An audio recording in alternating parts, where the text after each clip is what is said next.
Welcome back to the Sooner Surge. If you are not already subscribed, be sure to click that subscribe button. Drop your comments and questions in the chat. We love to hear the viewers' feedback, opinions, any questions you have. We'd love to hear it in the comments down below.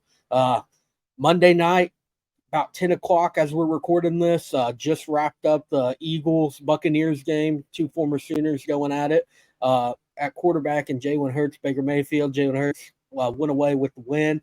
But another big week for Sooners in the NFL. It's really every week. Like, it's crazy. It's week 3 of the NFL season.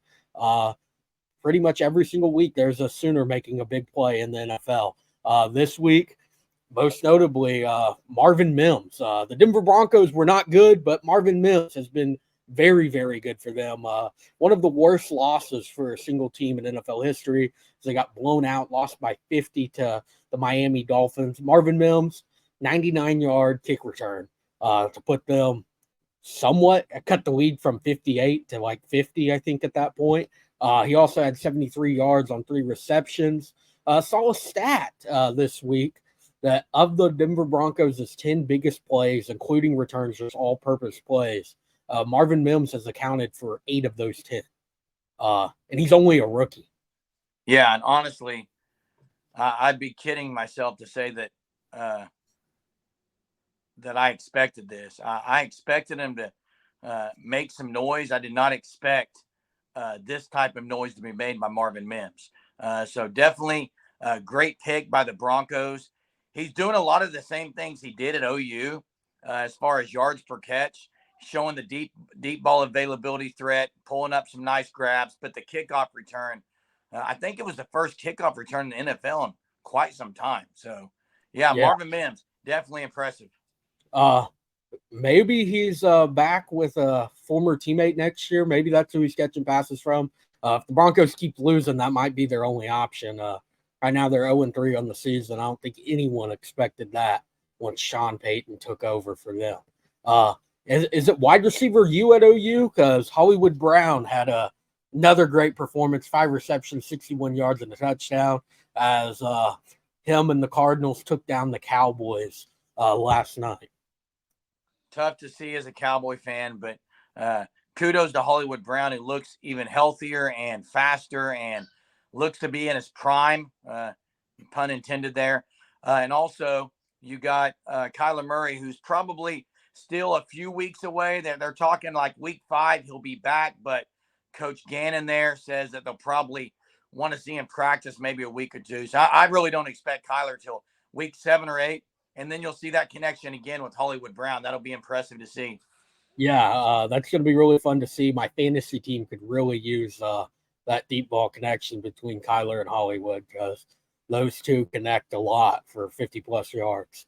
Another Sooner playing in that game, CeeDee Lamb, 4 receptions, 53 yards. Not his best game of the season, but definitely not his worst performance.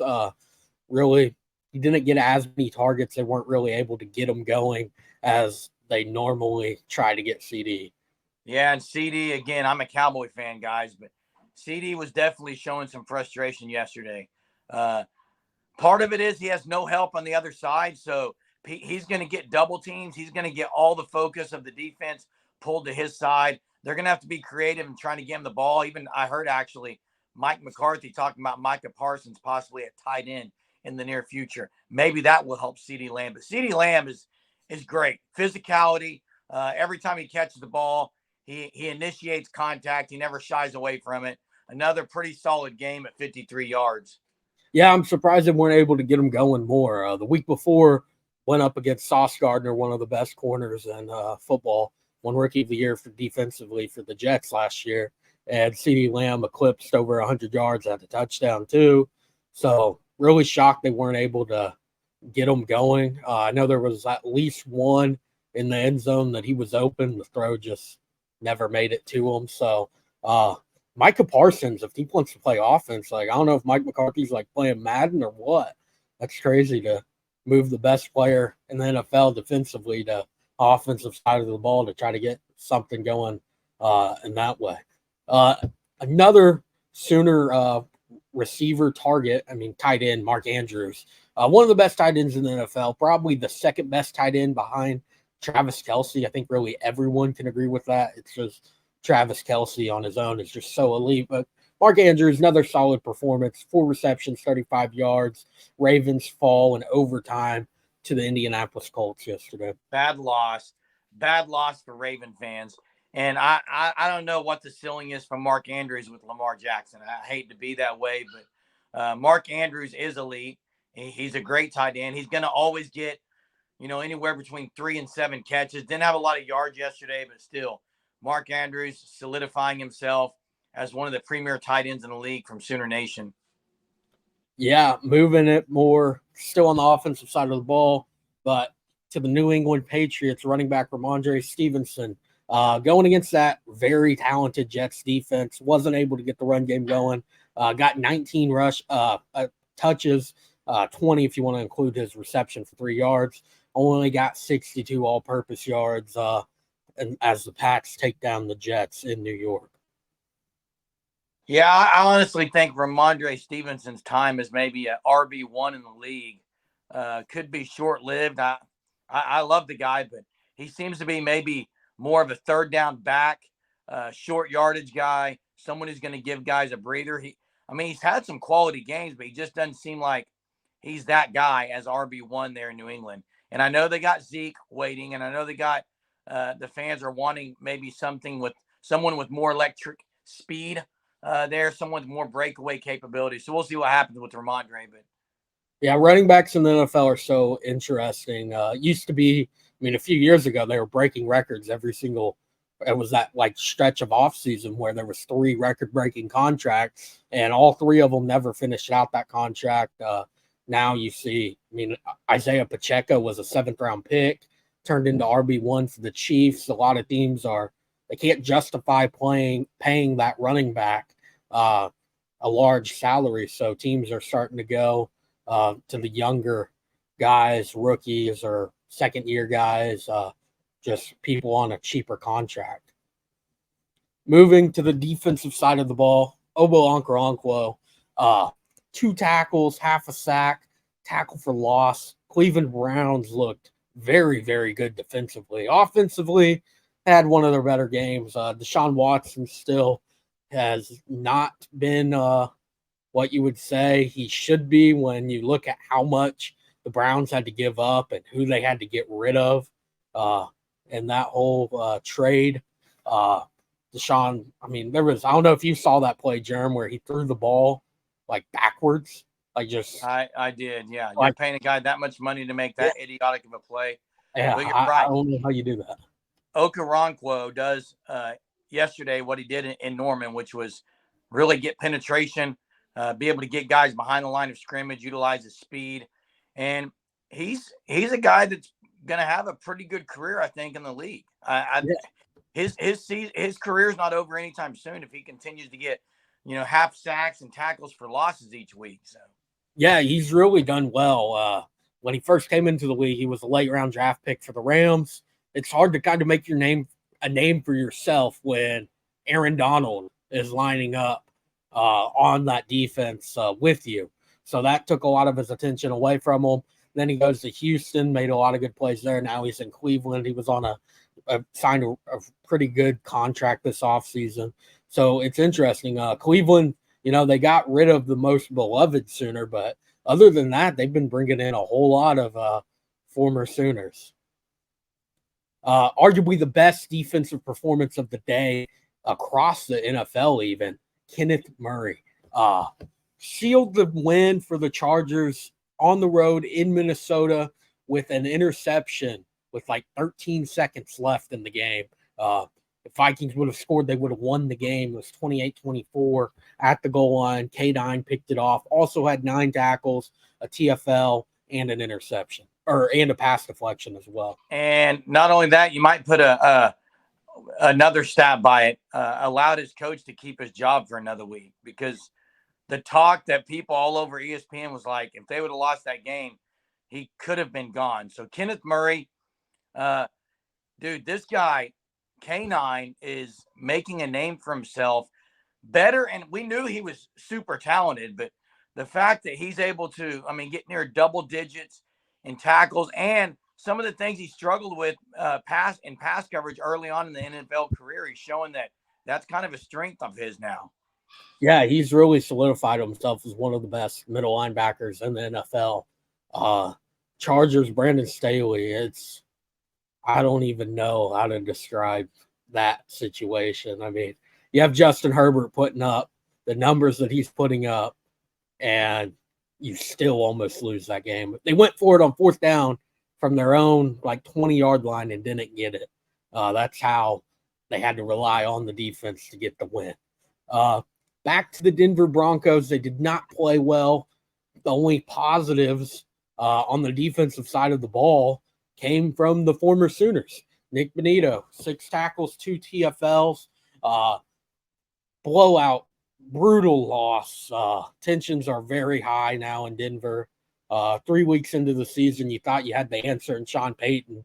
Now you're even worse than you were last year with Nathaniel Hackett. Yeah, and you allow 70 points and you're still at least there were 6 tackles in the game. I don't know how many tackles are in this game, but Nick Bonito might have had half of them because there weren't many to be allowing 70 points. But, yeah, I saw the next one up there. Yeah. Turner Yell, guys, 11 tackles. That is impressive. I don't know how much if this is going to be a weekly occurrence, but Delarian Turner Yell, when he was at OU, he fought the injury bug. This guy was a guy who always seemed to be fighting the shoulder injury or something. And if he can stay on the field, he's got a chance. Yeah, with Nick Bonito and Delarian Turner Yell, I very much wish they could have played for a Brent Venables defense. You look at those two, what they're doing in the NFL. This is their second year in the league now. They're making a name for themselves in Denver. I know George Stoya was there last year, and obviously now he's at Scoop, OU site, OU fan, but always talking about how great those two were as rookies, like the amount of heads they were turning in Denver early on. Can't blame them for taking the draft stock that they had following, all the uncertainty surrounding OU as the coaching change happened. But if they could have been in the Brent Venables defense for at least 1 year, that would have been very nice to see. For sure, yeah. Tonight, big time Monday night football matchup between two former Sooners. Jalen Hurts gets the dub.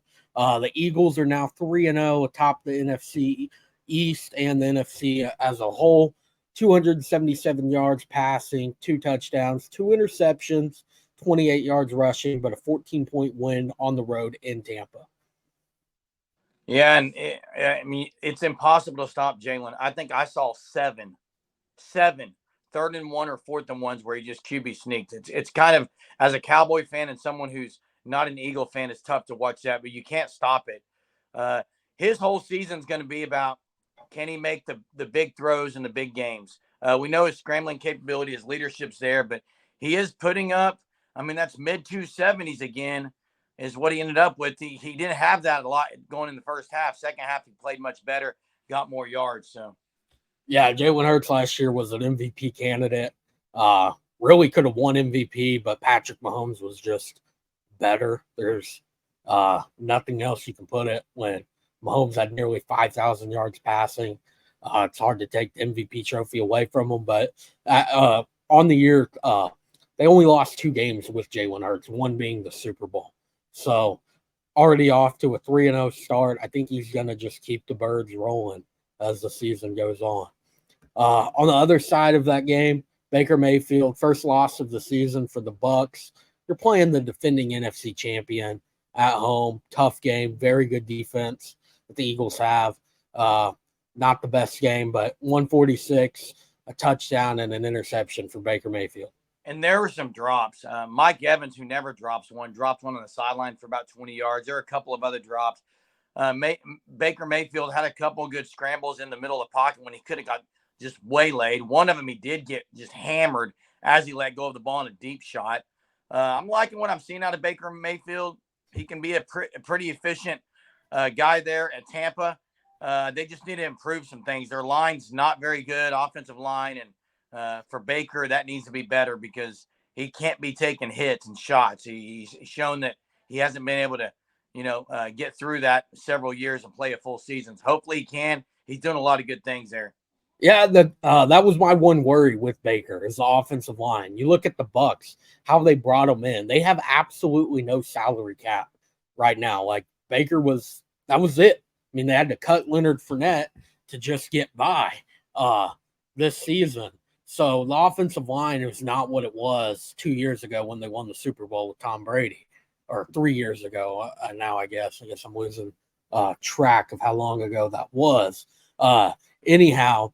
But when they're not playing great defenses, the offensive line has held their own. Baker Mayfield's been very good in the previous 2 weeks going against Minnesota and Chicago. This week, got a tough divisional test in the New Orleans Saints on the road. Going to be a tough environment in New Orleans. But I really like what Baker's doing with Tampa, and I think he can go in there and get them a big road win.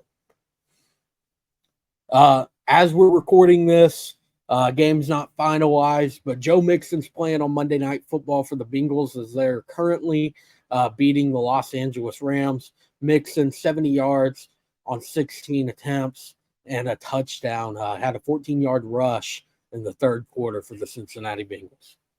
Yeah, and honestly, I think Joe Mixon is I don't think he gets enough carries. I know they got Joe Burrow and a slew of receivers, but I think if Mixon touched the ball 20 to 25 times in a game, he's getting 100 yards every game.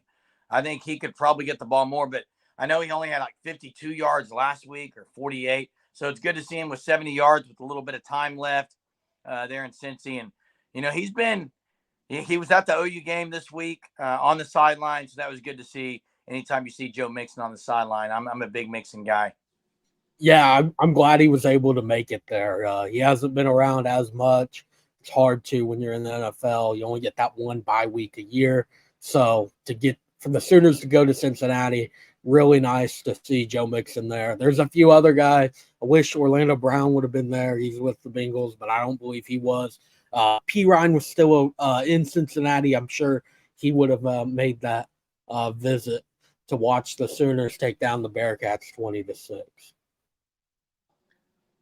Yeah, just to show, guys, that's a 17.5-minute video on Sooners in the NFL. That's how many Sooners, and we didn't even touch on the amount of offensive linemen that are playing and other guys, but we'll make sure we give them some love next week maybe on the Sooners in the NFL. This is coming at you every week. If you want to know how the former Sooners are doing, make sure you're subscribed to the Sooner Surge because we will keep you updated on all things Sooners, and that includes former Sooners and those currently in the NFL. Till next time, guys. Boomer.